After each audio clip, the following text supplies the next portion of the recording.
আসসালামু আলাইকুম প্রিয় শিক্ষার্থীরা, স্কুল অফ এক্সেলেন্সের আর্থিক বিবরণী ক্লাসে তোমাদেরকে স্বাগত জানাচ্ছি। আজকের ক্লাসে এই আর্থিক বিবরণী নিয়ে তোমাদের এমসিকিউ, সিকিউ এবং বেসিক যে বিষয়গুলো নিয়ে তোমাদের কনফিউশন ছিল সবই ইনশাল্লাহ আমরা সবগুলো টপিক ক্লিয়ার করব। আশা করি এই অধ্যায় থেকে তোমাদের আজকের ক্লাসটি করার পর আর কোনো ধরনের কোনো কনফিউশন ইনশাল্লাহ থাকবে না। তো চলো আমরা দেরি না করে আমাদের যে আর্থিক বিবরণী বিশ্লেষণ রয়েছে সেই ক্লাসটি আমরা শুরু করি। তো প্রথমে দেখো, সাধারণত তিনটি ভিত্তিতে আমরা আর্থিক বিবরণী বিশ্লেষণ করে থাকি। কারণ আর্থিক বিবরণী বিশ্লেষণ মানে কি, আমরা আর্থিক বিবরণীর ক্ষেত্রে যে বিবরণীগুলো করি, যে চারটি বিবরণী রয়েছে আমাদের, যে বিশদ আয় বিবরণী, তো আর্থিক অবস্থার বিবরণী, তারপরে আমাদের মালিকানা সত্ত্ব বিবরণী, নগদ প্রবাহ বিবরণী, এই বিবরণীগুলোর বিভিন্ন উপাদান নিয়ে আমরা যে বিশ্লেষণটা করি, যে অনুপাত নিয়ে যে বিশ্লেষণ করি, এই অনুপাত বিশ্লেষণ আছে হচ্ছে একটা টাইপের মধ্যে। অন্যান্য কি কি বিশ্লেষণ হতে পারে বা আর্থিক বিবরণী বিশ্লেষণের কি কি পদ্ধতি হতে পারে সেগুলো আমাদেরকে জানতে হবে একটু তোমাদের এমসিকিউ সলভ করার স্বার্থে। তো প্রথমে বলছে দেখো, সাধারণত তিনটি ভিত্তিতে, কয়টি ভিত্তিতে? তিনটি ভিত্তিতে আর্থিক বিবরণী বিশ্লেষণ করা হয়। কয়টি ভিত্তিতে করা হয়? তাহলে তিনটি ভিত্তিতে করা হয়। এক হচ্ছে অন্ত কোম্পানি তুলনা। অন্ত কোম্পানি মানে কি? অন্ত দেখো ইংরেজি আছে ইন্ট্রা কোম্পানি। তাহলে অন্ত কোম্পানি মানে হচ্ছে কোম্পানির অভ্যন্তরীণ, অন্ত মানে হচ্ছে অভ্যন্তরীণ। তাহলে কোম্পানির অভ্যন্তরীণ যে বিষয়গুলো রয়েছে এগুলোর মধ্যে যে ইন্টারনাল যে তুলনা রয়েছে সেটাকে আমরা বলতে পারি অন্ত কোম্পানি তুলনা। তারপর দেখো, এটা যদি ব্যাখ্যা আমরা বলতে চাই, বলছে অন্ত কোম্পানি তুলনার ভিত্তিতে বিশ্লেষণ একটি নির্দিষ্ট কোম্পানির নিজস্ব আর্থিক বিবরণী সমূহের তথ্যের মধ্যে তুলনা করাকে বলা হয় অন্ত কোম্পানি তুলনা। তাহলে একটা কোম্পানির আর্থিক বিবরণীর নির্দিষ্ট উপাদানগুলোর মধ্যে যখন তুলনা করা হবে বা ইন্টারনাল যে তুলনাগুলো করা হবে বা অভ্যন্তরীণ তুলনা যেটাকে করা হবে সেটাকে বলা হচ্ছে আমাদের অন্ত কোম্পানি। এবার হচ্ছে আন্ত কোম্পানি বা ইন্টার কোম্পানি। দেখো, ইন্টার কোম্পানি, আন্ত কোম্পানি বা ইন্টার কোম্পানি মানে কি? বিভিন্ন কোম্পানি। আন্ত মানে হচ্ছে বিভিন্ন ধরনের কোম্পানি, বিভিন্ন ধরনের কোম্পানির মধ্যে তুলনা করা। তো এটার যদি ব্যাখ্যা তোমরা দেখো, আন্ত কোম্পানি মানে একটি কোম্পানির আর্থিক বিবরণী তথ্যের সাথে অন্য একটি কোম্পানির আর্থিক বিবরণী তথ্য তুলনা করাকে আন্ত কোম্পানি বা ইন্টার কোম্পানি বলা হয়। অর্থাৎ তোমার প্রতিষ্ঠানের সাথে আরেকজনের প্রতিষ্ঠানের তুলনা। তো এইটাকে বলা হয় হচ্ছে আন্ত কোম্পানি বা ইন্টার কোম্পানি। এবং শেষে যেটা আমরা দেখতে, শিল্প গড়ের সাথে তুলনা বা ইন্ডাস্ট্রি অ্যাভারেজের সাথে কম্প্যারিজন। ইন্ডাস্ট্রি অ্যাভারেজ বা শিল্প গড়ের সাথে তুলনা, অর্থাৎ আমাদের যে ওই যে তোমার যে প্রতিষ্ঠান, ওই ধরনের প্রতিষ্ঠানের যে সম্মিলিত রূপ একটি দেশে, সেটাকে বলা হয় ইন্ডাস্ট্রির অ্যাভারেজ। তো ইন্ডাস্ট্রির অ্যাভারেজের সাথে আমার প্রতিষ্ঠানের তুলনা। এখন আমরা যদি ব্যাখ্যা দেখি, শিল্প গড়ের সাথে তুলনার ভিত্তিতে বিশ্লেষণ, যে কোম্পানির আর্থিক বিবরণী বিশ্লেষণ করা হয় সেই কোম্পানিটি যে ধরনের শিল্পের অন্তর্ভুক্ত সেই শিল্পের সমজাতীয় তথ্যের গড়ের সাথে উক্ত কোম্পানির তথ্যের তুলনা করাকে শিল্প গড়ের সাথে তুলনা বা ইন্ডাস্ট্রি অ্যাভারেজ কম্প্যারিজন বলা হয়। তাহলে তিনটা ভিত্তি দেখলাম, অন্ত কোম্পানি, আন্ত কোম্পানি এবং শিল্পগড়। এখন দেখো, আর্থিক বিবরণী বিশ্লেষণের অধিক প্রচলিত তিনটি কৌশল। তাহলে অনেকগুলো কৌশল আছে আমাদের, তার মধ্যে আমরা অধিক প্রচলিত তিনটি কৌশল, টুল বা হাতিয়ার যাই বলি না কেন সেগুলো সম্পর্কে আমাদের একটু জানতে হবে। তো প্রথমে যেটা রয়েছে সেটা হচ্ছে সমান্তরাল বিশ্লেষণ। প্রথমে যেটা রয়েছে সেটাকে আমরা বলতে পারি হরাইজন্টাল বা সমান্তরাল বিশ্লেষণ। কি বলতে পারি? হরাইজন্টাল বা সমান্তরাল বিশ্লেষণ। দেখো, এটার বাংলা হচ্ছে আনুভূমিক বিশ্লেষণ, আনুভূমিক বা প্রবণতা বিশ্লেষণ। এক হিসাবকালের আর্থিক বিবরণীর নির্দিষ্ট তথ্যের সাথে অন্য হিসাবকালের, তাহলে এক হিসাবকালের সাথে যখন অন্য হিসাবকালের তুলনা করব, দেখো এক হিসাবকালের সাথে ধরো 2024-এর সাথে 2025-এর যে আর্থিক বিবরণী রয়েছে এইগুলোর তুলনা বা সমজাতীয় আর্থিক বিবরণীর তুলনা করাকে আমরা বলবো হচ্ছে আনুভূমিক বা হরাইজন্টাল বিশ্লেষণ, হরাইজন্টাল যে অ্যানালাইসিস। এরপর দেখো, উলম্ব বা খাড়া বিশ্লেষণ, উলম্ব বা খাড়া বা সম আকার বিশ্লেষণ বা ভার্টিক্যাল অ্যানালাইসিস বা কমন সাইজ অ্যানালাইসিস। তো এই কমন সাইজ অ্যানালাইসিসের ক্ষেত্রে কি হচ্ছে দেখো, কমন সাইজের ক্ষেত্রে বলা হচ্ছে বা উলম্বের ক্ষেত্রে বলা হচ্ছে আর্থিক বিবরণী নির্দিষ্ট একটি বিষয়কে ভিত্তি হিসেবে বিবেচনা করে অন্যান্য প্রতিটি বিষয়কে উক্ত ভিত্তির উপর শতকরা হারে প্রকাশের মাধ্যমে তুলনা করাকে বলা হয় কি সম আকার বা কমন সাইজ অ্যানালাইসিস। ধরো তুমি নিট মুনাফাকে একটা বেস ধরলা, এখন নিট মুনাফার সাথে বিক্রয়ের তুলনা করলা, নিট মুনাফার সাথে দেনাদারের তুলনা করলা, নিট মুনাফার সাথে বাকিতে বিক্রয়ের তুলনা করলা, ক্রয়ের তুলনা করলা। তো এই সব, তাহলে তোমার বেসটা কি?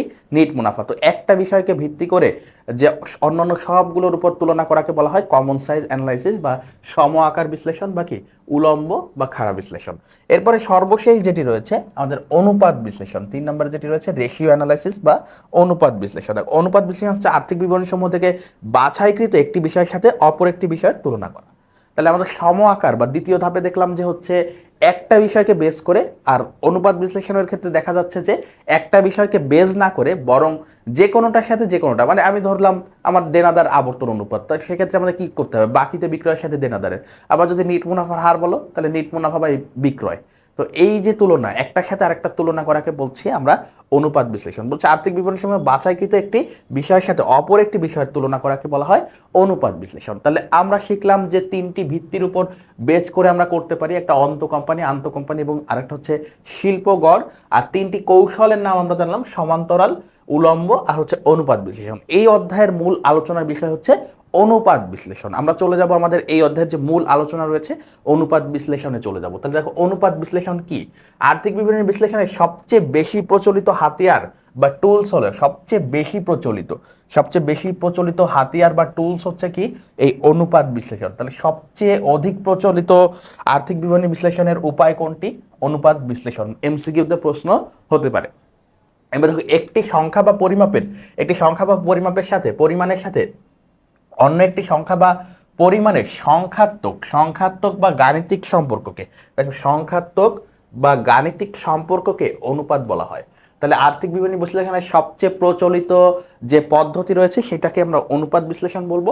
এবং একটি সংখ্যা বা পরিমাণের সাথে অন্য একটি সংখ্যা বা পরিমাণের সংখ্যাত্মক বা গাণিতিক তুলনাকে বলা হয় অনুপাত বিশ্লেষণ। তাহলে অনুপাত বিশ্লেষণ কি, একটি বিষয়ের সাথে আরেকটি বিষয়ের গাণিতিক বা সংখ্যাত্মক বিশ্লেষণ। এবার দেখো বিশ্লেষণমূলক তথ্য সরবরাহের উদ্দেশ্যে আধুনিক হিসাব বিজ্ঞানে আর্থিক বিবরণীসমূহে প্রদর্শিত বিষয়গুলোর মধ্যে নির্দিষ্ট কিছু বিষয়ের তুলনামূলক সম্পর্ক নির্ণয় করা হয় অনুপাত বিশ্লেষণের মাধ্যমে। তাহলে আর্থিক বিবরণীসমূহ কয়টা বিবরণীর কথা বলেছি, চারটা বিবরণীর কথা বলেছি। বিশদ আয় বিবরণী, আর্থিক অবস্থার বিবরণী, মালিকানা সত্ত্ব বিবরণী বা শেয়ার হোল্ডারদের সত্ত্ব বিবরণী, আর একটা হচ্ছে আমাদের নগদ প্রবাহ বিবরণী। তাহলে এই চারটা বিবরণীর কিছু বিষয় নিয়ে যে তুলনামূলক সম্পর্ক আমরা যে বিশ্লেষণটার মাধ্যমে করি সেটাই হচ্ছে আমাদের অনুপাত বিশ্লেষণ। তো অনুপাত বিশ্লেষণের ডেফিনেশনটা গেল, আশা করি বুঝতে পেরেছো উদ্দেশ্য কি, কিভাবে করা হয়। এটা হচ্ছে একটা সংখ্যাত্মক বা গাণিতিক পদ্ধতি এবং দুইটা বিষয়ের মধ্যে কি তুলনামূলক সম্পর্ক নির্দেশ করে। এখন আমাদের বিভিন্ন প্রকার অনুপাত সম্পর্কে জানতে হবে। তো এই অনুপাতের সূত্রগুলো খুবই গুরুত্বপূর্ণ এবং কোনটা কোন অনুপাতের মধ্যে যাবে এটাও আমাদের জন্য জানা জরুরি। তো প্রথমে দেখতে পাচ্ছ তারল্য অনুপাত সমূহ। দেখো লিকুইডিটি বা তারল্য অনুপাত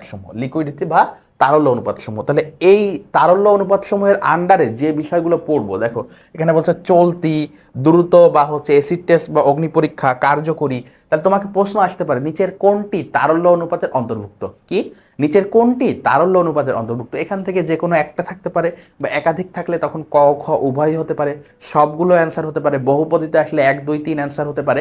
তো কি বলতে পারে, অথবা বলতে পারে যে তোমাদের কার্যকরী মূলধন অনুপাত কোন ধরনের অনুপাত, তখন তোমাকে বলতে হবে এটা হচ্ছে তারল্য অনুপাত। এখন দেখো তারল্য অনুপাত কি এটা আমাদেরকে জানতে হবে। তারল্য অনুপাতের উদ্দেশ্য কি এটা নিয়েও তোমাদের এমসিকিউ আসতে পারে, বারবার এসেছে বিগত বোর্ড পরীক্ষাগুলোতে। তাহলে আমাদের এইটা খুবই গুরুত্বপূর্ণ যে কোন অনুপাতের উদ্দেশ্য কি, কোনটা কোন ধরনের অনুপাত, এগুলো আমাদের এমসিকিউ এর জন্য অত্যন্ত জরুরি। ওকে, দেখো তো যে অনুপাতগুলো প্রতিষ্ঠানের স্বল্পমেয়াদী চলতি দায় পরিশোধের ক্ষমতা বা স্বল্পমেয়াদী সচ্ছলতা পরিমাপ করে তাদেরকে আমরা তারল্য অনুপাত বলি। তাহলে স্বল্পমেয়াদী সচ্ছলতা বা স্বল্পমেয়াদী চলতি দায় পরিশোধের ক্ষমতা প্রকাশ করে তাকে আমরা কি বলবো, তারল্য অনুপাত। এখন তারল্য অনুপাত কি হতে পারে, বলছে চলতি অনুপাতের সূত্র হচ্ছে চলতি সম্পদ ভাগ চলতি দায় বা চলতি সম্পদ ডিভাইডেড বাই চলতি দায়।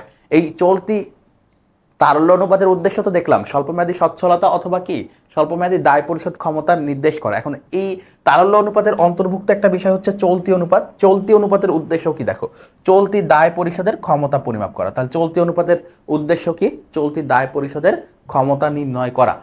এটার একটা আদর্শ মান আছে 2:1। আদর্শ মান কি, চলতি অনুপাতের আদর্শ মান কত, 2:1। এখন এই 2 দ্বারা বোঝায় যে তোমার প্রতি 2 টাকা চলতি সম্পদ থাকবে এবং তার বিপরীতে 1 টাকার দায় থাকবে। তার মানে 1 টাকার দায়ের বিপরীতে 2 টাকার সম্পদ যদি তোমার কাছে থাকে, 1 টাকার চলতি দায়ের বিপরীতে 2 টাকার চলতি সম্পদ যদি তোমার কাছে থাকে, তাহলে তোমার ওইটা কি আদর্শ হিসেবে ধরা হবে। তাহলে তোমার প্রতিষ্ঠান চলতি দায় পরিশোধে সক্ষম, এটা বোঝাচ্ছে। তাহলে আমাদের যদি 2 টাকার চলতি সম্পদ থাকে 1 টাকার চলতি দায়ের বিপরীতে, 2 টাকার চলতি সম্পদ কিসের বিপরীতে? 1 টাকার চলতি দায়ের বিপরীতে, 1 টাকার চলতি দায়ের বিপরীতে, 1 টাকা চলতি দায়ের বিপরীতে। তাহলে সেইটাকে কি ধরা হবে? আদর্শ হিসেবে ধরা হবে। তাহলে তোমার যদি 1 টাকা চলতি দায় থাকে, তাহলে তোমার তার বিপরীতে অবশ্যই 2 টাকা চলতি সম্পদ থাকতে হবে। তাহলে তোমার প্রতিষ্ঠানটা আসলেই চলতি দায় পরিশোধে সক্ষম। আচ্ছা, এটা আসলে এটা আশা করি তোমরা বুঝতে পেরেছো। আমরা চলে যাব দ্রুত ক্রেডিট বা অ্যাসিড টেস্ট বা অগ্নি পরীক্ষা অনুপাতে। তাহলে আমাদের যে দ্বিতীয় বিষয়টা রয়েছে সেটা হচ্ছে দ্রুত অনুপাত, তারল্য অনুপাত, অ্যাসিড টেস্ট অনুপাত, কুইক অনুপাত, অগ্নি পরীক্ষা অনুপাত। সবগুলো নাম একই, সবগুলো নামের মিনিং একই। কি কি নাম বললাম? দ্রুত, ক্রেডিট, অ্যাসিড টেস্ট, অগ্নি পরীক্ষা, তারল্য অনুপাত। এটা আরো একটা নাম আছে, তারল্য অনুপাত। কি লিখতে পারি আমরা? তারল্য অনুপাত। তারপরে কি লিখতে পারো? কুইক অনুপাত। কি লিখতে পারো? কুইক, QICK, কুইক অনুপাত। ওকে, তো কুইক অনুপাতের সূত্র হচ্ছে তরল সম্পদ বাই চলতি দায়, তারল্য সম্পদ বাই চলতি দায়। তাহলে আমরা প্রথমে জানি যে চলতি সম্পদ তো তোমরা সবাই জানো। তাহলে চলতি সম্পদ থেকে যদি তোমরা মজুত পণ্য এবং অগ্রিম খরচ বাদ দাও, তাহলে কি পাও? তরল সম্পদ বা তারল্য সম্পদ পাও। এবং সেটা থেকে চলতি দায় যদি তোমরা ডিভাইড করো সেটাকে, তাহলে তোমরা হচ্ছে তোমাদের এই যে কুইক অনুপাত বা অগ্নি পরীক্ষা অনুপাত বা তারল্য অনুপাত পেয়ে যাবে।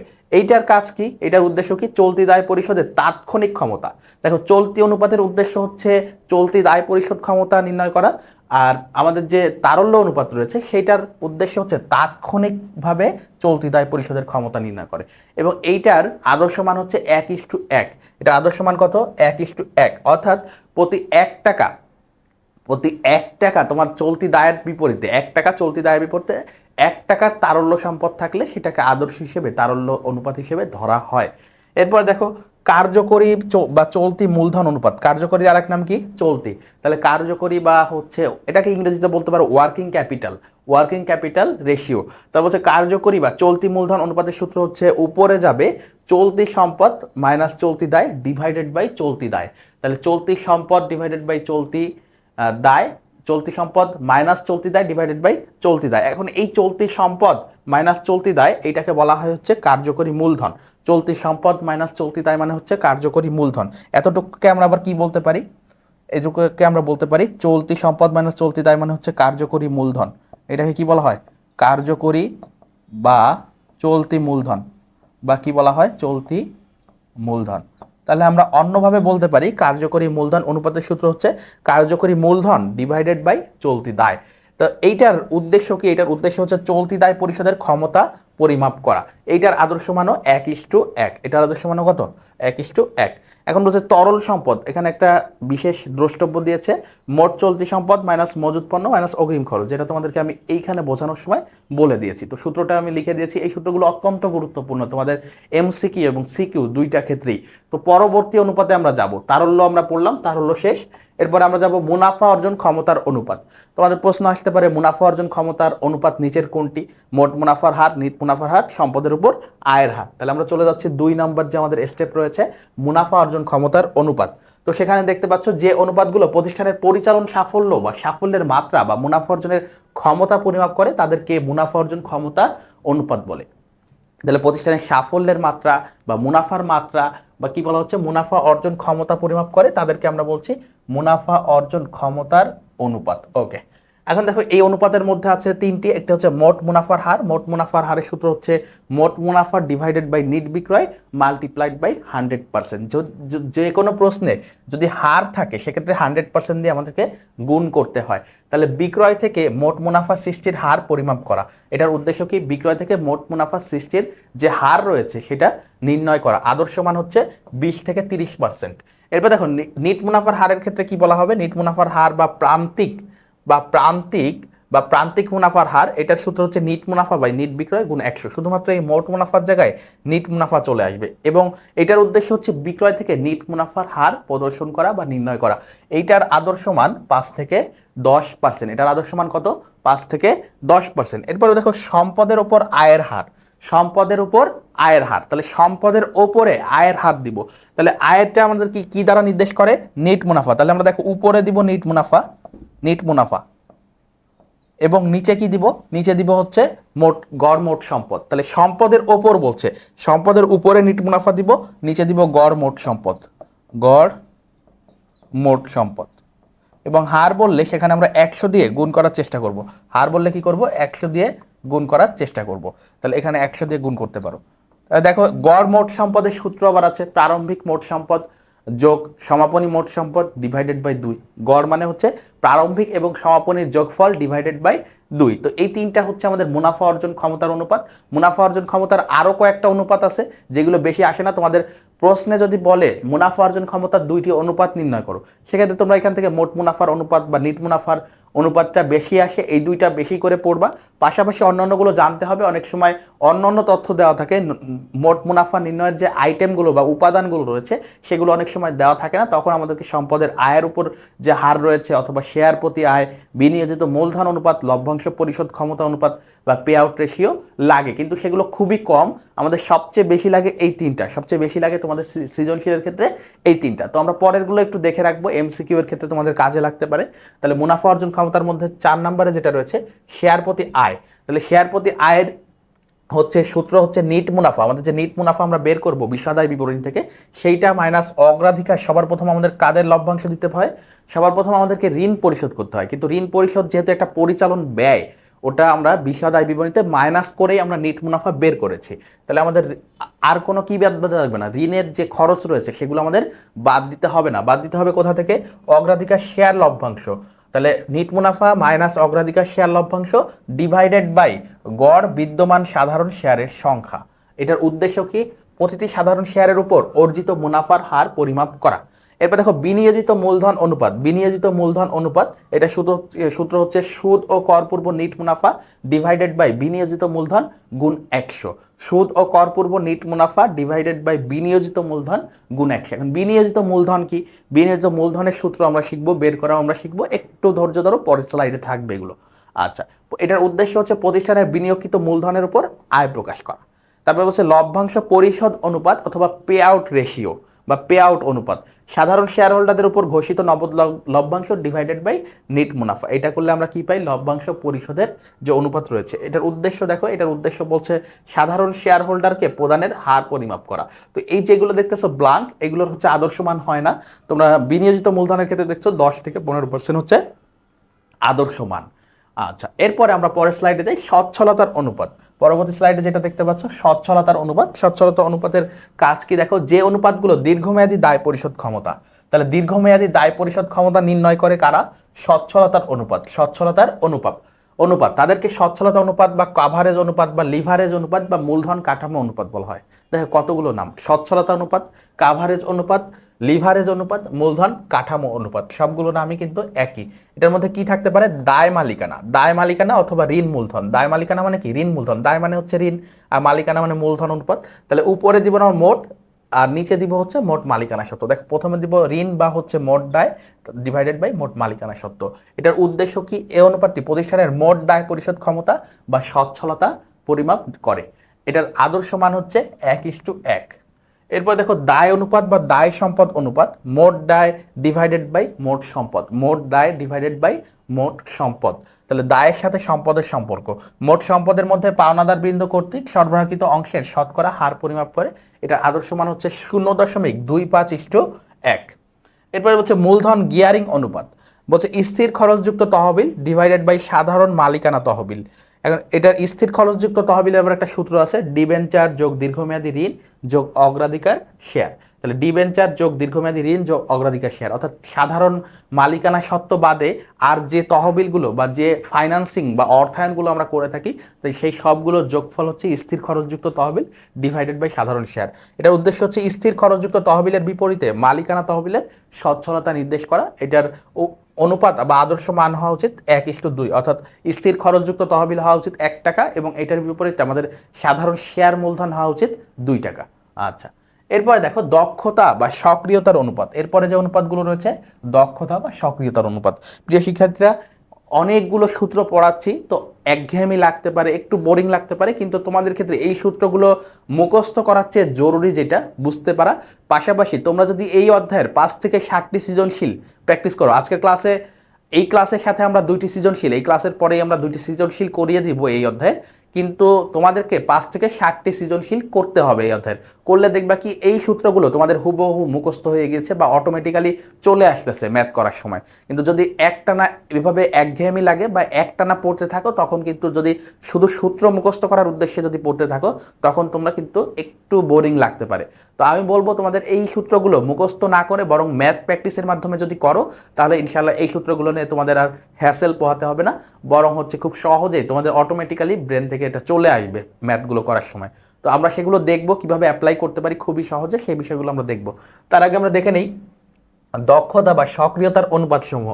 বলছে যে অনুপাতগুলো সম্পত্তি ব্যবহারে কার্যকারিতা পরিমাপ করে, অর্থাৎ প্রতিষ্ঠানে নিযুক্ত সম্পত্তিগুলো কতটুকু কার্যকরভাবে ব্যবহার করা হয়েছে তা মূল্যায়ন করে, তাদেরকে বলা হয় সক্রিয়তার অনুপাত বা দক্ষতার অনুপাত। একই নাম কিন্তু, দক্ষতা বা সক্রিয়তা। এগুলোর মধ্যে কি কি আছে দেখো, মজুদ আবর্তন অনুপাত। কি মজুদ আবর্তন অনুপাত? মজুদ আবর্তন অনুপাতের সূত্র হচ্ছে বিক্রিত পণ্যের ব্যয়। যখন আমরা বিক্রিত পণ্যের ব্যয় পাবো না, তখন আমরা কি দিয়ে করতে পারি, গড় বিক্রয় দিয়ে করতে পারি, ডিভাইডেড বাই দিব গড় মজুদ। তাহলে যদি কোনো প্রশ্নে এমন হয় বিক্রিত পণ্যের ব্যয় বের করা যাচ্ছে না, সেক্ষেত্রে আমরা শুধুমাত্র বিক্রয়টা ইউজ করব, তাছাড়া করব না। তাহলে মজুদ আবর্তনের সূত্র হচ্ছে বিক্রিত পণ্যের ব্যয় ডিভাইডেড বাই গড় মজুদ।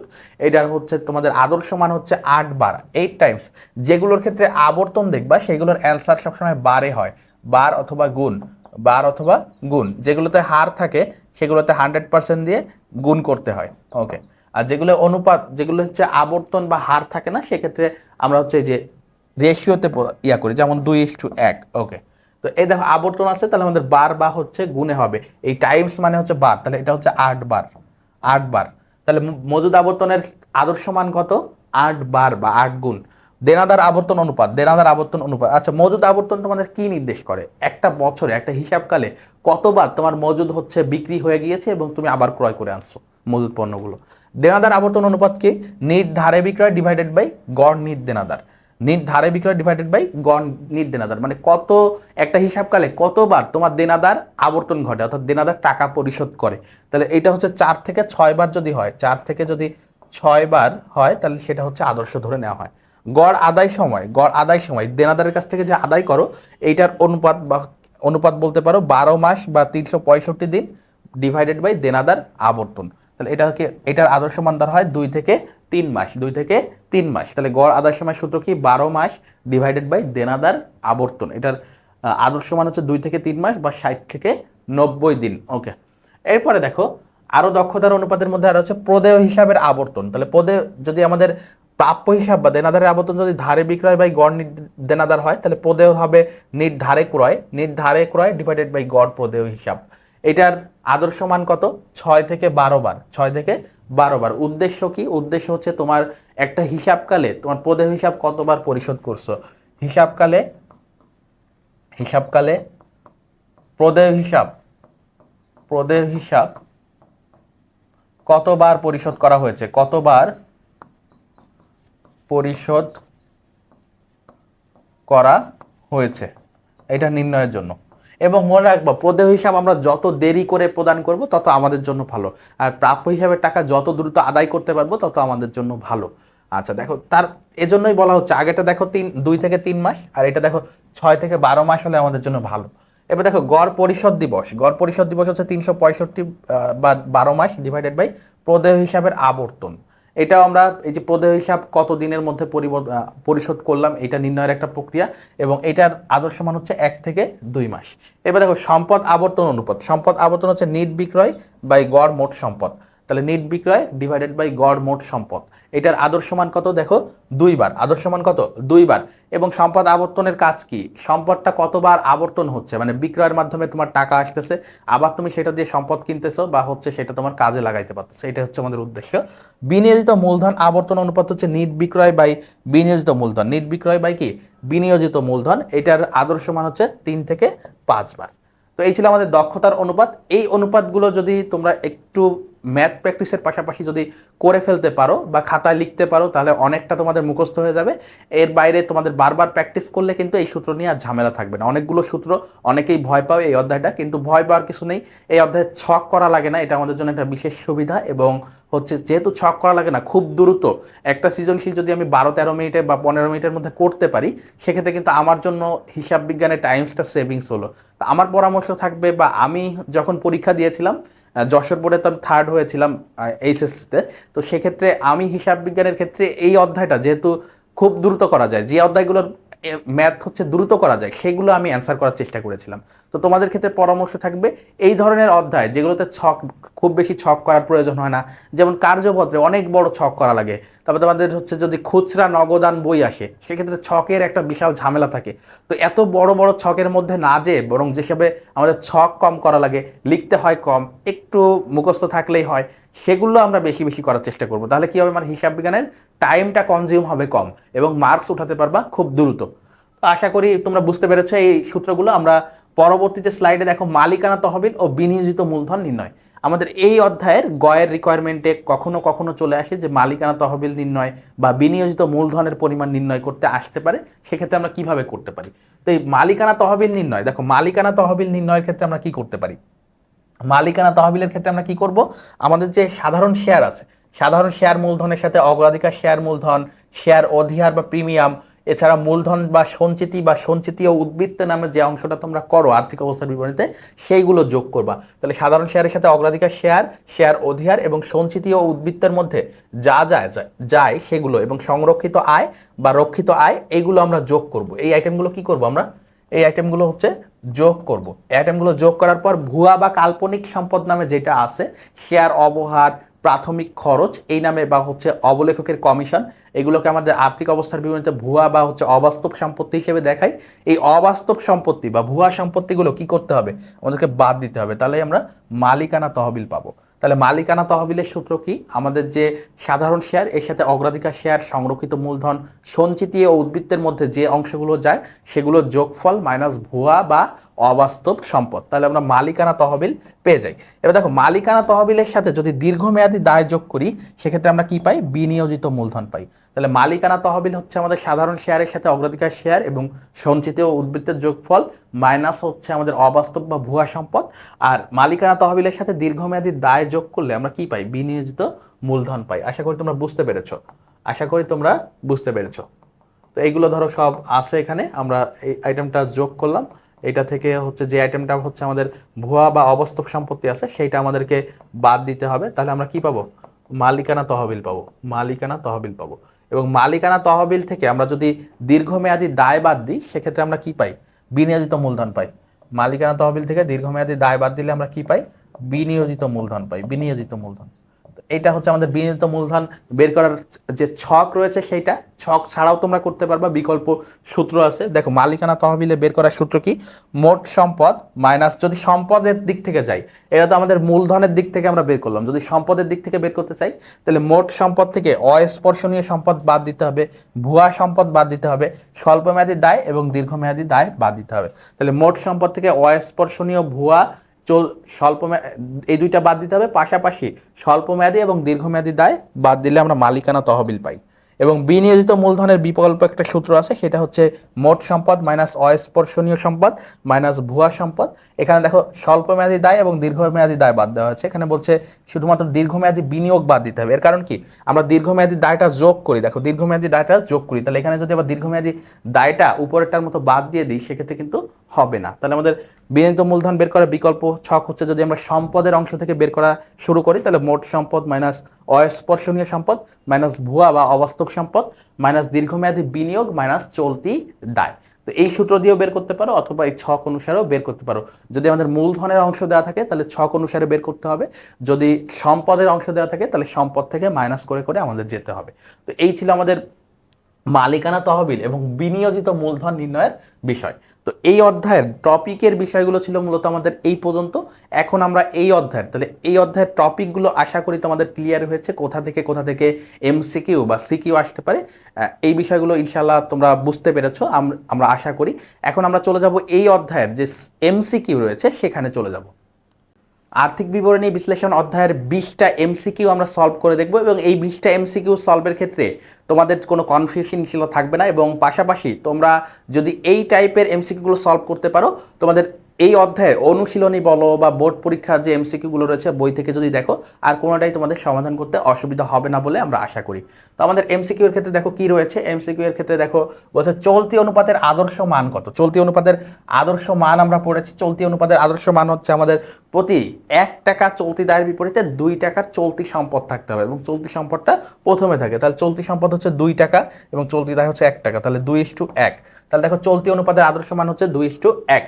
2 নং এমসিকিউতে কি বলছে আমরা একটু দেখি। কার্যকরী মূলধন অনুপাত 86,000 টাকা, চলতি অনুপাত 5:3, চলতি সম্পদ কত। তাহলে দেখো চলতি অনুপাত মানে হচ্ছে কি 5 টাকার সম্পদ আছে এবং 3 টাকার কি থাকে, তোমার যে 5 টাকার সম্পদের বিপরীতে 3 টাকার চলতি দায় থাকে। 5 টাকার চলতি সম্পদের বিপরীতে 3 টাকার চলতি দায় থাকে। তাহলে এখানে চলতি সম্পদ কত, এখানে দেখো চলতি সম্পদ আছে 5 টাকা, চলতি সম্পদ কত আছে 5 টাকা, পাশাপাশি তোমার চলতি দায় কত আছে, চলতি দায় আছে 3 টাকা, চলতি দায় আছে 3 টাকা।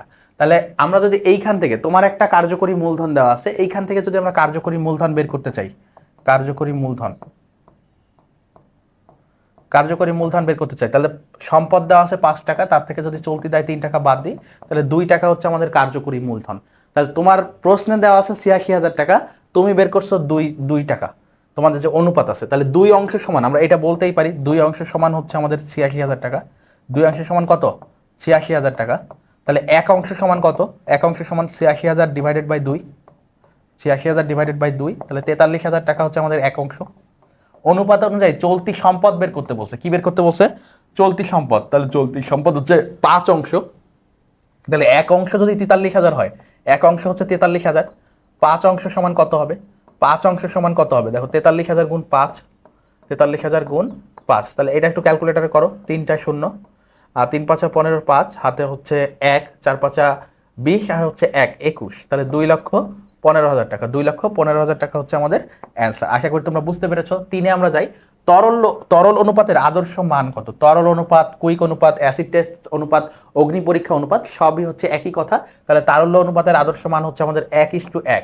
তারল্য অনুপাতের আদর্শ মান কত 1:1।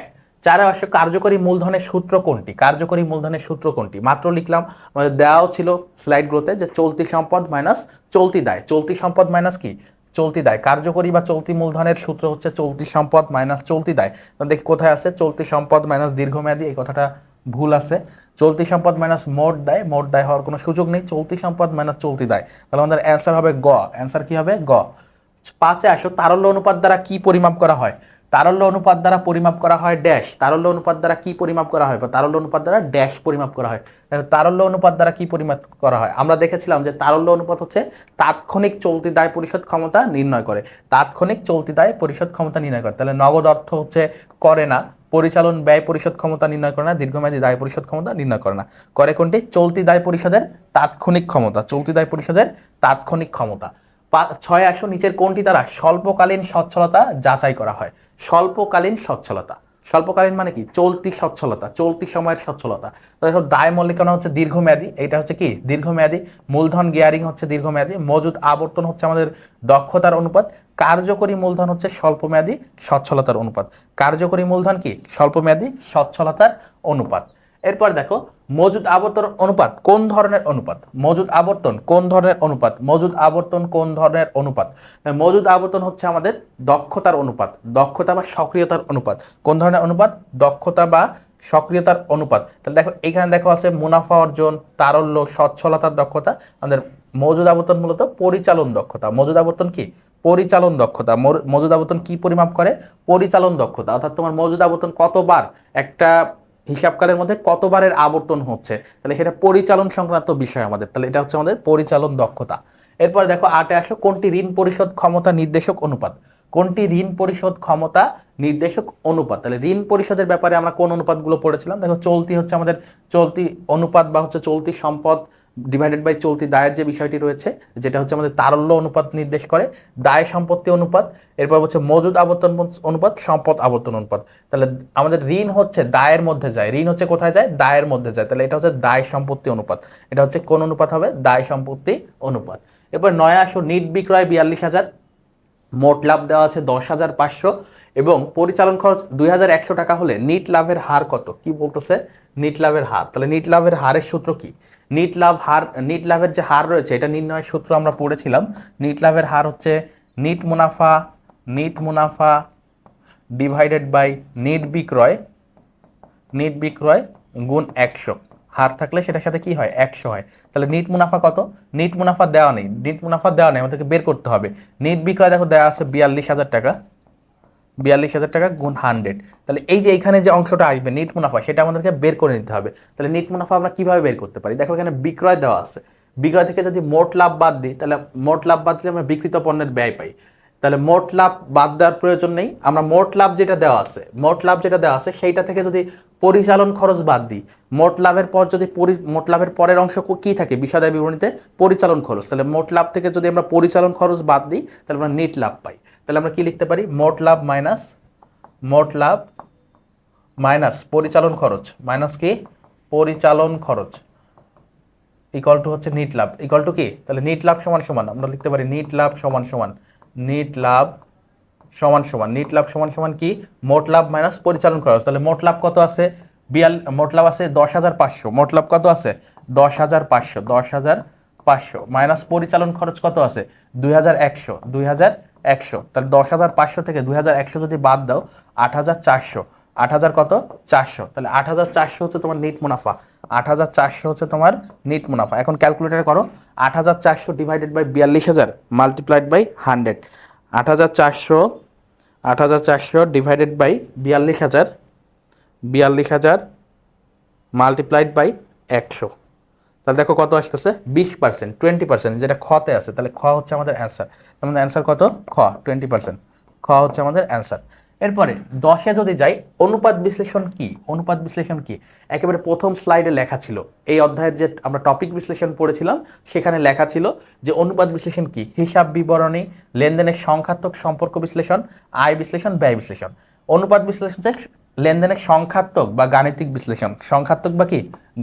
বিশ্লেষণ। এরপরে 11-তে আসো, চলতি অনুপাতের আদর্শ মান 2:1 বলতে কি বোঝায়? 2:1 বলতে কি বোঝায়? প্রতি 1 টাকা দায়ের বিপরীতে 2 টাকার সম্পদ, প্রতি 2 টাকা দায়ের বিপরীতে 1 টাকা সম্পদ, প্রতি 1 টাকা আয়ের বিপরীতে প্রতি 2 টাকা আয়ের বিপরীতে। তাহলে চলতি অনুপাত হচ্ছে কাজ হচ্ছে আমাদের চলতি সম্পদ এবং চলতি দায় নিয়ে। তাহলে আয় যেগুলো আছে, আয় এবং ব্যয়ের যে ব্যাপারগুলো আছে এগুলো অটোমেটিক্যালি বাদ। এখন এই আদর্শ মান কি নির্দেশ করে? এটা হচ্ছে চলতি সম্পদ, এটা হচ্ছে দায়। তাহলে 1 টাকা দায়ের বিপরীতে 2 টাকা সম্পদ, 1 টাকা দায়ের বিপরীতে 2 টাকার সম্পদ। তাহলে ক হচ্ছে আমাদের অ্যান্সার। 12-তে আসো, নিট মুনাফার অনুপাতের আদর্শ মান হলো নিট মুনাফার যে হার রয়েছে সেটার আদর্শ মান হচ্ছে কত পার্সেন্ট? 5 থেকে 10%। কত পার্সেন্ট? 5 থেকে 10। আর মোট মুনাফার হার কত? মোট মুনাফার হারের আদর্শ মান হচ্ছে 10 থেকে 20%। এরপরে দেখো, রতন লিমিটেড 31 ডিসেম্বর 2024 তারিখে মোট সম্পদ 40 লক্ষ টাকার মধ্যে মোট চলতি সম্পদের পরিমাণ হচ্ছে 5 লক্ষ টাকা। তাহলে রতনের হচ্ছে মোট সম্পদ 40 লক্ষ টাকা, চলতি সম্পদের পরিমাণ 5 লক্ষ টাকা, কোম্পানির মোট বহির্দায়ের পরিমাণ 25 লক্ষ টাকা। রতন লিমিটেডের দায় ও মোট সম্পত্তি অনুপাত নির্ণয় করো। তাহলে দায় ও মোট সম্পত্তি অনুপাত নির্ণয়ের সূত্র হচ্ছে, উপরে যাবে আমাদের দায়, উপরে কি যাবে? উপরে যাবে এই যে দায় ও মোট সম্পত্তির অনুপাত সমান সমান উপরে যাবে বহির্দায় ডিভাইডেড বাই মোট সম্পদ, ডিভাইডেড বাই কি? মোট সম্পদ। তাহলে আমাদের বহির্দায় কত আছে? বহির্দায় দেখো এখানে দেওয়া আছে 25 লক্ষ টাকা। তাহলে আমরা উপরে দিব 25 লক্ষ, আর নিচে কি দিব? মোট সম্পদের যে পরিমাণটা আছে সেটা 40 লক্ষ। তাহলে 25 লক্ষ ডিভাইডেড বাই 40 লক্ষ, 25 লক্ষ ডিভাইডেড বাই 40 লক্ষ তোমরা ক্যালকুলেটর করতে পারো। 25 ডিভাইডেড বাই 40, 40। তাহলে 0.625। তাহলে 0.625 আছে দেখো আমাদের খতে, 0.625:1। তাহলে এটা অনুপাতে আমরা লিখতে চাইলে কিভাবে লিখতে পারি? 0.625:1। ওকে, এবার 14-তে যাই। দীপা লিমিটেড নিম্নলিখিত তথ্যাবলী সরবরাহ করে: প্রারম্ভিক মজুত পণ্য 48,000, সমাপনী মজুত পণ্য 60,000, নগদ তহবিল 1,04,000, প্রাপ্য হিসাব 1,60,000, প্রদেয় হিসাব 96,000, বিক্রয় 3,24,000 টাকা এবং বিক্রিত পণ্যের ব্যয় আছে 2,70,000 টাকা। বলছে তরিত অনুপাত নির্ণয় করো। তরিত অনুপাতের সূত্র কি? তারল্য সম্পদ ডিভাইডেড বাই তারল্য দায়। তরিত অনুপাতের সূত্র কি? তারল্য সম্পদ বা তড়িৎ সম্পদ ডিভাইডেড বাই চলতি দায়। তড়িৎ সম্পদ ডিভাইডেড বাই কি চলতি দায়। তাহলে দেখো এখানে তারল্য সম্পদ কি কি আছে, দেখো তারল্য সম্পদ কি কি আছে, আমাদের তারল্য সম্পদের মধ্যে যায় নাকি চলতি সম্পদের অন্তর্ভুক্ত সকল বিষয় যায়, মজুত পণ্য এবং অগ্রিম খরচ যায় না। তাহলে এই মজুত পণ্যটা যাবে না, এই মজুত পণ্য সমাপনী মজুত পণ্য এটা আমাদের তারল্য সম্পদের মধ্যে যাবে না। তাহলে নগদ তহবিল আছে, দেখো কত টাকা নগদ তহবিল আছে 1,04,000 টাকা, তাহলে এটা যাবে 1,04,000। আর কি আছে সম্পদ, প্রাপ্য হিসাবে 1,60,000, এটাও যাবে প্রাপ্য হিসাবে 1,60,000। আর কোনো চলতি সম্পদ আমরা দেখতে পাচ্ছি না, তাহলে এই দুইটা আমরা দেখলাম। আমাদের যে তারল্য সম্পদ আছে তার মধ্যে যাবে, মজুত পণ্যটা তারল্য সম্পদের মধ্যে যায় না। এখন আমাদেরকে চলতি দায় দেখতে হবে। চলতি দায়ের মধ্যে দেখো কি কি আছে, চলতি দায়ের মধ্যে আমরা দেখতে পাচ্ছি প্রদেয় হিসাব আছে, কি আছে প্রদেয় হিসাব আছে 96,000, আর কোনো কিছুই আমরা দেখতে পাচ্ছি না। তাহলে 96,000 হচ্ছে আমাদের চলতি দায়। এখন উপরের দুইটা যোগ করে 96,000 দিয়ে ভাগ করো, তাহলে 1,04,000 যোগ 1,04,000 যোগ হচ্ছে 1,60,000 ডিভাইডেড বাই 96,000। 1,04,000 যোগ হচ্ছে 1,60,000 ডিভাইডেড বাই কত, ডিভাইডেড বাই হচ্ছে ডিভাইডেড বাই 96,000, ডিভাইডেড বাই 96,000। তাহলে দেখো 2.75:1, 2.75:1 আছে আমাদের ঘতে, 2.75:1 আছে কোথায় ঘতে। এরপরে 15 নং এমসিকিউতে যদি যাই, মজুদ আবর্তন অনুপাত কত, মজুদ আবর্তন অনুপাত কত, কত নম্বরের, এই যে আমাদের 14 এবং 15 নং একসাথে করতে বলেছিল, তাহলে এইখান থেকে আমাদেরকে মজুদ আবর্তন বের করতে হবে। তাহলে মজুদ আবর্তনের সূত্র কি, মজুদ আবর্তনের সূত্র কি, নিট বাকিতে বিক্রয় ডিভাইডেড বাই কি বিক্রিত পণ্যের ব্যয় ডিভাইডেড বাই হচ্ছে আমাদের কি, ডিভাইডেড বাই হচ্ছে বিক্রিত পণ্যের ব্যয় ডিভাইডেড বাই কি, ডিভাইডেড বাই কি গড় মজুদ পণ্য, গড় মজুদ পণ্য। তাহলে বিক্রিত পণ্যের ব্যয় ডিভাইডেড বাই গড় মজুদ পণ্য। আমরা মজুদ আবর্তন অনুপাতের সূত্র কি, মজুদ আবর্তন সমান সমান, মজুদ আবর্তন সমান সমান কি লিখতে পারো তোমরা, মজুদ আবর্তন সমান সমান লিখতে পারো যে বিক্রিত পণ্যের ব্যয় ডিভাইডেড বাই গড় মজুদ, কি লিখতে পারো বিক্রিত পণ্যের ব্যয়, বিক্রিত পণ্যের ব্যয়, বিক্রিত পণ্যের ব্যয় ডিভাইডেড বাই গড় মজুদ, গড় মজুদ। এখন দেখো বিক্রিত পণ্যের ব্যয় কত দেওয়া ছিল, এই প্রশ্নে বিক্রিত পণ্যের ব্যয় দেওয়া ছিল 2,70,000, 2,70,000 আমরা উপরে দিয়ে দিব, 2,70,000 কোথায় দিব, উপরে দিয়ে দিব। গড় মজুদের সূত্র কি, গড় মজুদের সূত্র হচ্ছে প্রারম্ভিক মজুদ যোগ সমাপনী মজুদ ডিভাইডেড বাই 2। তাহলে গড় মজুদ সমান কি, গড় মজুদ সমান কি, গড় মজুদ সমান প্রারম্ভিক মজুদ, প্রারম্ভিক মজুদ যোগ সমাপনী মজুদ ডিভাইডেড বাই 2, ডিভাইডেড বাই 2। তাহলে প্রারম্ভিক মজুদ কত, প্রারম্ভিক মজুদ কত, দেখো প্রারম্ভিক মজুদ হচ্ছে আমাদের, প্রারম্ভিক মজুদ কি দেওয়া আছে কিনা দেখো, প্রারম্ভিক মজুদ আছে 48,000, সমাপনী আছে 60,000। তাহলে 48 যোগ 60, 48,000 যোগ 60,000 ডিভাইডেড বাই 2, ডিভাইডেড বাই কি 2। তাহলে 48 আর 60 কত হয়, 1,08,000 ডিভাইডেড বাই 2। তাহলে 54,000 হচ্ছে আমাদের গড় মজুদ, 54,000 কি আমাদের গড় মজুদ। তাহলে গড় মজুদটা আমরা এখানে 54,000 বসাবো, 54,000 বসাবো। এখন 2,70,000-কে 54,000 গড় মজুদ দিয়ে ভাগ করো, 54,000 গড় মজুদ দিয়ে ভাগ করো। 2,70,000 ডিভাইডেড বাই কত 54,000, ডিভাইডেড বাই হচ্ছে আমাদের 54,000। তাহলে দেখো 5 বার আসতেছে, কতবার 5, আবর্তন থাকলে সেখানে আমাদের সূত্র উত্তরে আসে 5 বার অথবা গুণ, 5 বার অথবা কি গুণ। অপশনে খতে দেখতে পাচ্ছি 5 বার, তাহলে অ্যান্সার হবে খ। 16 নং এমসিকিউতে বলছে বিনিয়োজিত মূলধন হলো, বিনিয়োজিত মূলধন হলো। তাহলে বিনিয়োজিত মূলধনের আরেকটা বাংলা হচ্ছে বিনিয়োগকৃত, বিনিয়োজিতর আরেকটা বাংলা কি বিনিয়োগকৃত, বিনিয়োগকৃত মূলধন। তাহলে বিনিয়োগকৃত মূলধন মূলত কি নির্দেশ করে, মালিকানা সত্ত্বকে নির্দেশ করে। তাহলে এটা আমরা কিভাবে বের করতে পারি, দেখো মোট সম্পদ থেকে যদি চলতি দায় বাদ দিই তাহলে আমাদের কিন্তু স্থায়ী সম্পদ বের হয়, কি বের হয় স্থায়ী সম্পদ, বিনিয়োগকৃত মূলধন বা মালিকানা সত্ত্ব বের হয় না। তাহলে এটা ভুল, প্রথমটা ভুল আছে। এবার 2-এ যাই, মোট সম্পদ মাইনাস দীর্ঘমেয়াদী দায়। মোট সম্পদ যদি দীর্ঘমেয়াদী দায় বাদ দিয়ে দিই তাহলে কি হবে, আমাদের যে বিনিয়োগকৃত মূলধন আছে সেটা কিন্তু বের হয়। আরেকটা বলছে মোট সম্পদ থেকে চলতি দায় মাইনাস অবাস্তব সম্পদ, এটা যদি আমরা বাদ দিই তাহলেও আমরা কি পাবো, বিনিয়োজিত মূলধনের পরিমাণ পাবো। তাহলে 2 ও 3 হচ্ছে আমাদের অ্যান্সার, 2 ও 3 হচ্ছে আমাদের অ্যান্সার। ওকে, 17তে আসি, চলতি অনুপাত হচ্ছে 3:1, চলতি অনুপাত। তাহলে এখানে সম্পদ আছে 3 টাকার, এখানে আমাদের দায় আছে 1 টাকার। তাহলে এইটা হচ্ছে আমাদের সম্পদ, চলতি সম্পদ, আর চলতি দায় হচ্ছে 1 টাকা। ওকে, চলতি সম্পত্তি 18,000 টাকা হলে চলতি দায় কত, তাহলে চলতি সম্পত্তি হচ্ছে 18,000 টাকা দেওয়া আছে, পাশাপাশি তোমাকে বলছে এই চলতি সম্পদ হচ্ছে 3, তাহলে আমরা 18,000 ডিভাইডেড বাই 3 দিব, 18,000 ডিভাইডেড বাই 3। এবং আমাকে বলছে চলতি দায়, চলতি দায়ের হচ্ছে আমাদের 1 অংশ, তাহলে 1 দিয়ে গুণ করতে হবে, 1 দিয়ে গুণ করতে হবে, চলতি দায় যতটুকু থাকবে তাই দিয়ে আমরা গুণ করব। তাহলে 3 ডিভাইডেড বাই 18, 18 ডিভাইডেড বাই 3 হচ্ছে 6, তাহলে 6,000 টাকা হচ্ছে আমাদের অ্যান্সার, 6,000 টাকা হচ্ছে আমাদের চলতি দায়। এটা কি? এটা হচ্ছে চলতি দায়, এটা হচ্ছে চলতি দায়। ওকে, তাহলে চলতি দায় হচ্ছে আমাদের 6,000 টাকা, খ নং অ্যান্সার। এরপর 18,100 দায় মালিকানা অনুপাত নির্ণয়ের প্রয়োজন। দায় মালিকানা অনুপাত নির্ণয়ে কি প্রয়োজন? বহির দায় প্রয়োজন, মালিকানা তহবিল প্রয়োজন, চলতি দায় প্রয়োজন। বলছে দায় মালিকানা, দায় মালিকানার ক্ষেত্রে আমাদের বহির দায় ডিভাইডেড বাই মালিকানা তহবিল, এই দুইটা লেখে। চলতি দায় কোনো কাজে লাগে না। তাহলে 1, 2 হচ্ছে আমাদের অ্যান্সার। 1 ও 2 হচ্ছে আমাদের অ্যান্সার। 19 আসো, অনুপাত বিশ্লেষণের উদ্দেশ্য কি? অনুপাত বিশ্লেষণের উদ্দেশ্য কি? বলছে ব্যবস্থাপনার দক্ষতা যাচাই করা, আমরা দক্ষতা যাচাই করতে পারি। প্রতিষ্ঠানের তারল্য সম্পর্ক আমরা নির্ণয় করি অনুপাত বিশ্লেষণের মাধ্যমে। বিনিয়োজিত মূলধনের সাথে অর্জিত মুনাফার সম্পর্কেও আমরা চাইলে নির্ণয় করতে পারি। তাহলে 1, 2, 3 হচ্ছে আমাদের অ্যান্সার। 20 আসো, তরল সম্পদ কি? তরল সম্পদ হচ্ছে হাতে নগদ হতে পারে, প্রাপ্য সুদ হতে পারে, অগ্রিম ভাড়া বা অগ্রিম খরচ এবং মজুত পণ্য, এই দুইটা তরল সম্পদের মধ্যে যায় না। তাহলে 1 ও 2 হচ্ছে আমাদের অ্যান্সার। 1 ও 2 হচ্ছে অ্যান্সার। তো প্রিয় শিক্ষার্থীরা, আশা করি তোমরা এই 20টি এমসিকিউ এই অধ্যায়ের আর্থিক বিবরণী বিশ্লেষণের বুঝতে পেরেছো এবং তোমাদের এমসিকিউগুলো প্র্যাকটিস করলে আর এই অধ্যায় সংক্রান্ত যে এমসিকিউ রয়েছে সেগুলোতে তোমরা কনফিউশনে বা হচ্ছে হ্যাসেলে পড়বা না ইনশাল্লাহ। তো আমরা সৃজনশীলে চলে যাব। আমাদের সৃজনশীল এই অধ্যায়ের অনুপাত বিশ্লেষণের সৃজনশীলের ক্ষেত্রে 2টা সৃজনশীল আমরা তোমাদেরকে সলভ করিয়ে দেব। তো 1 নং সৃজনশীলে কি রেখেছি তোমরা একটু দেখো। 1 নং সৃজনশীলে কি রাখা হয়েছে? 1 নং সৃজনশীলে 2024 সালের 31 ডিসেম্বর তারিখে আরএফএল কোম্পানির সম্পদ দায় এবং অন্যান্য তথ্য দেওয়া আছে। এখানে আমরা যে তথ্যগুলো দেওয়া আছে সেগুলো দেখলাম।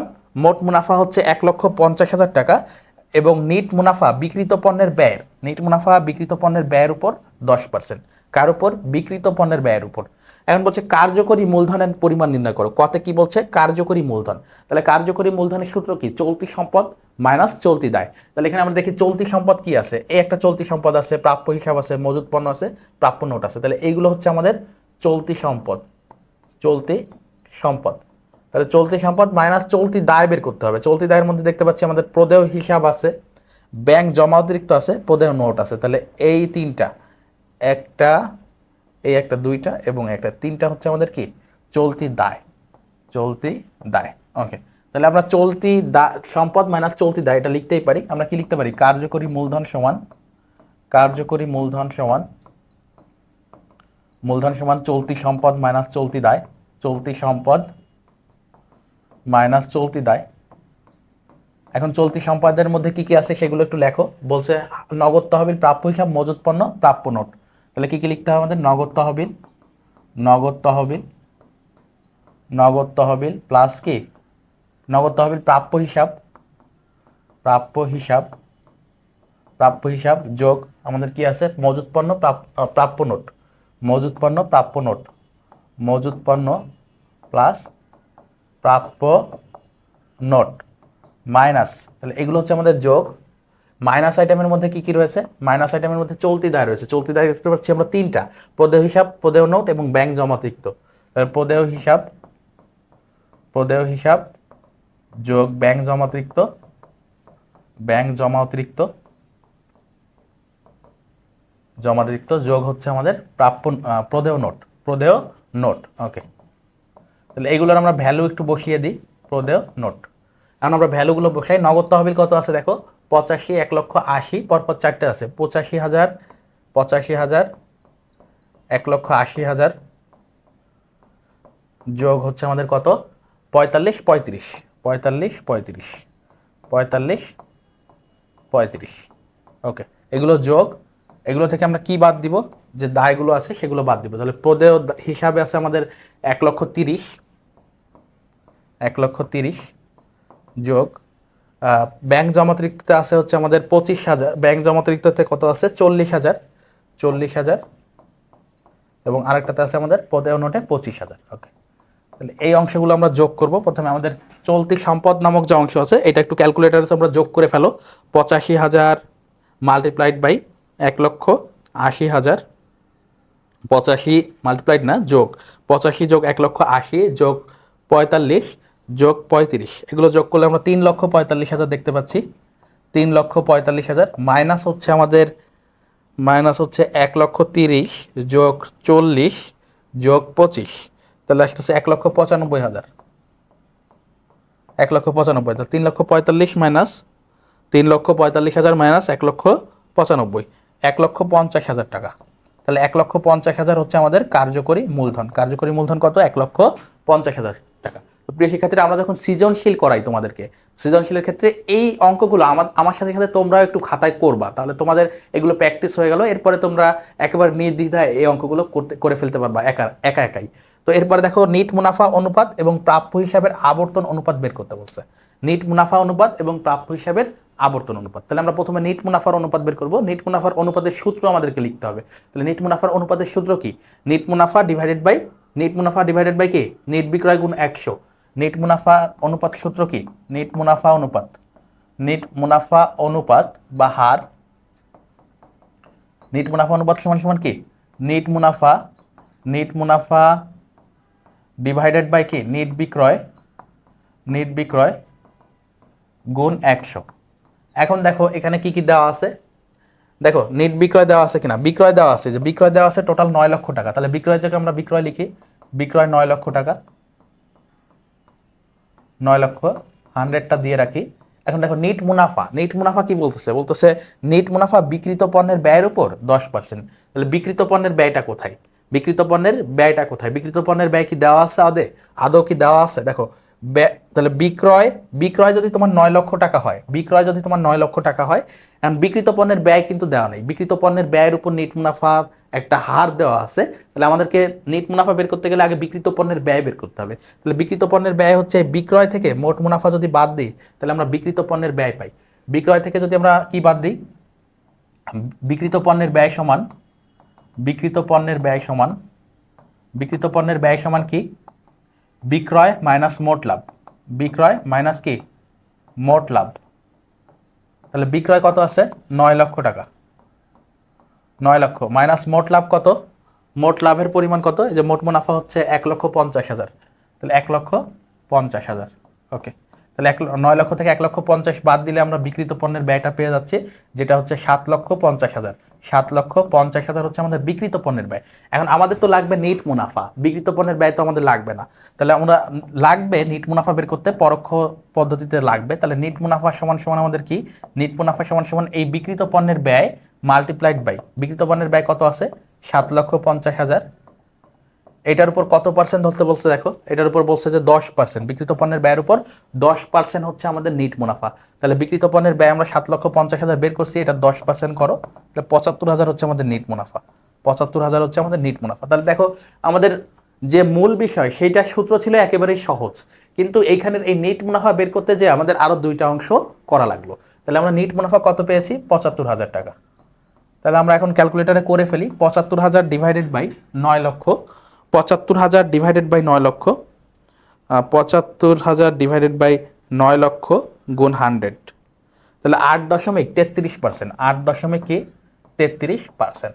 তোমাদেরকে মন্তব্য করতে বলেনি, অনেক সময় মন্তব্য করতে বলে, তখন আমাদেরকে আদর্শ মানের সাথে তুলনা করে দেখাতে হয়। যেমন নিট মুনাফার অনুপাতের হার হচ্ছে 5 থেকে 10%, এই প্রতিষ্ঠানের কত বের হয়েছে? 8.33%, যা আদর্শ মানের সাথে সামঞ্জস্যপূর্ণ। তাহলে প্রতিষ্ঠান দক্ষতার সাথে পরিচালিত হচ্ছে। এরপরে দেখো আরো একটা আছে রিকোয়ারমেন্ট। নিট মুনাফা তো বের করলাম, প্রাপ্য হিসাবের আবর্তনের অনুপাত কি? প্রাপ্য হিসাবের আবর্তন অনুপাতের সূত্র আমাদেরকে জানতে হবে। তাহলে প্রাপ্য হিসাবের আবর্তনের সূত্র কি? প্রাপ্য হিসাবের আবর্তনের সূত্র হচ্ছে নিট বাকিতে বিক্রয় ডিভাইডেড বাই গড় দেনাদার। তাহলে নিট বাকিতে বিক্রয়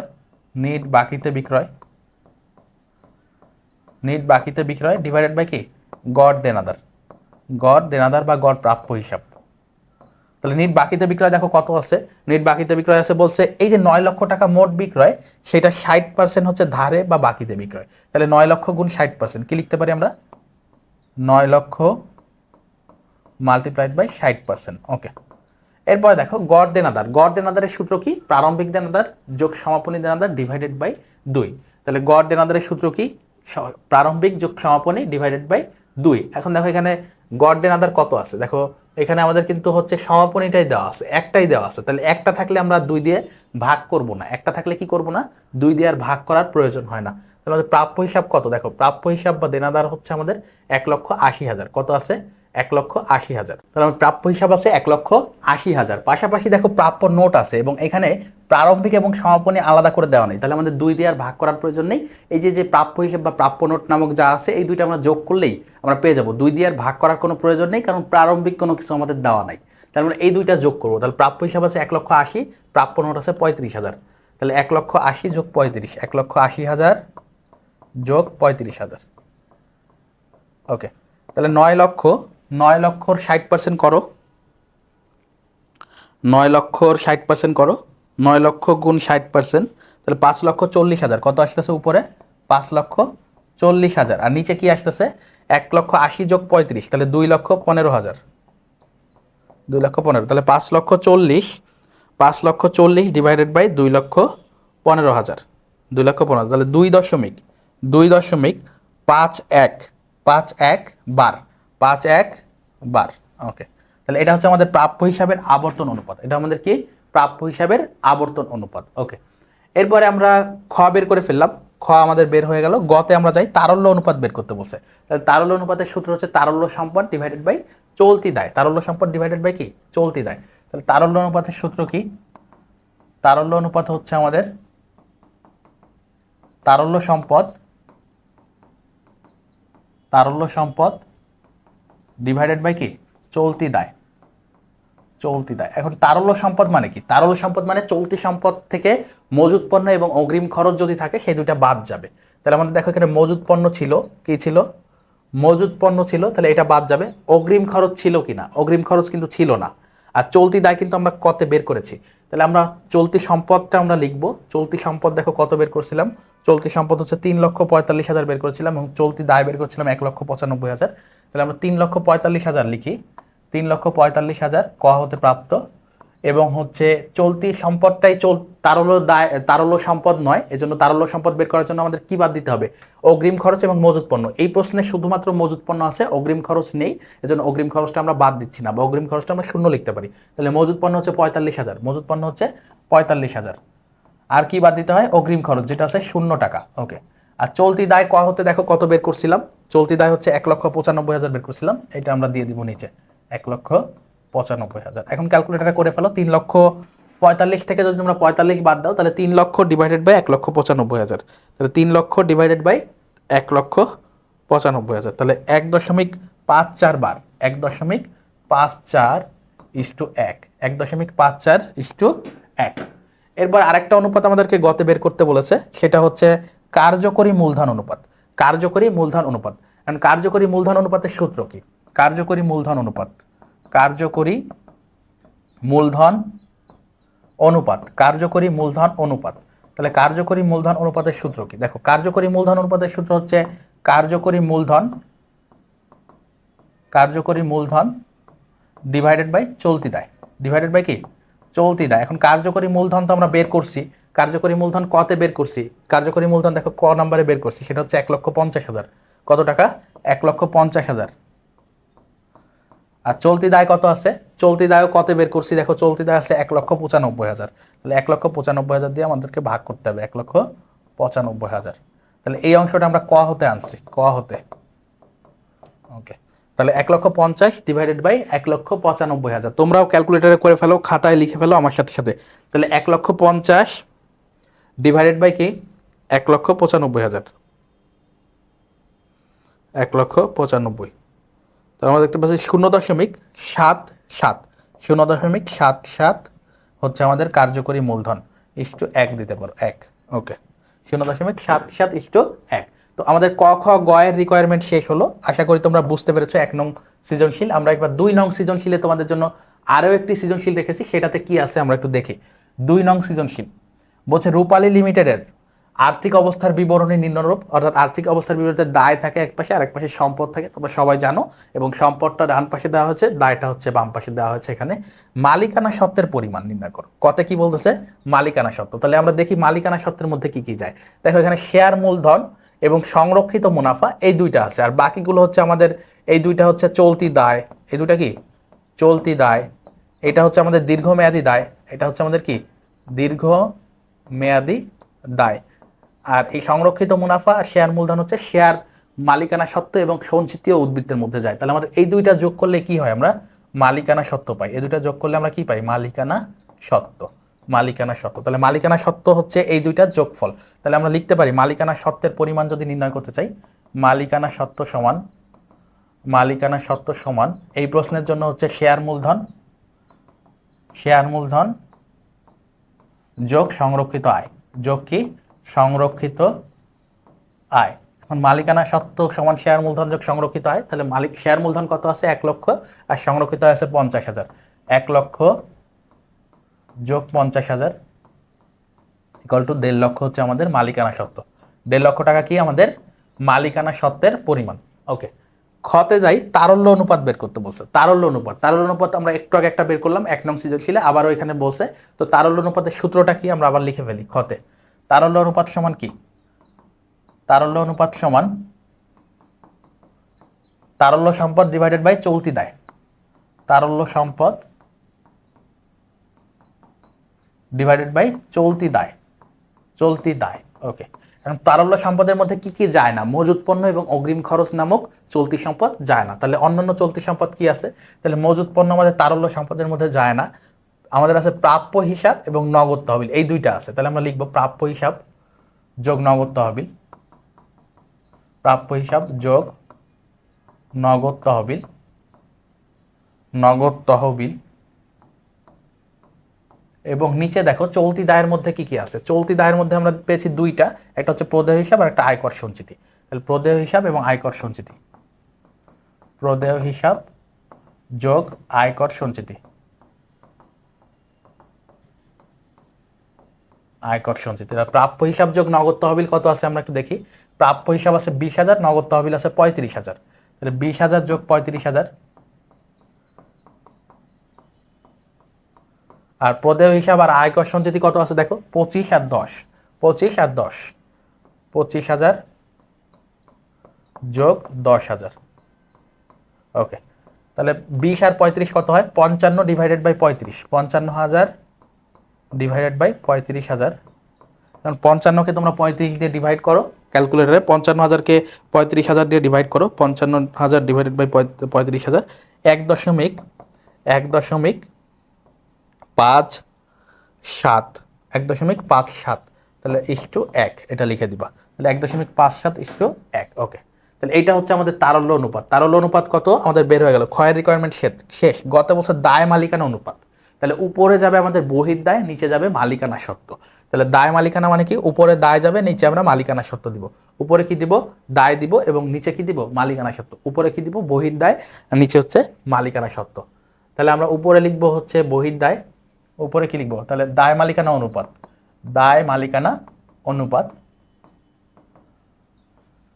দায় মালিকানা অনুপাত, দায় মালিকানা অনুপাত ইকুয়াল টু উপরে কি বহির্দায়, উপরে কি দিব বহির্দায়, উপরে আমরা দিব বহির্দায়, বহির্দায়, আর নিচে কি দিব মালিকানা সত্ত্ব,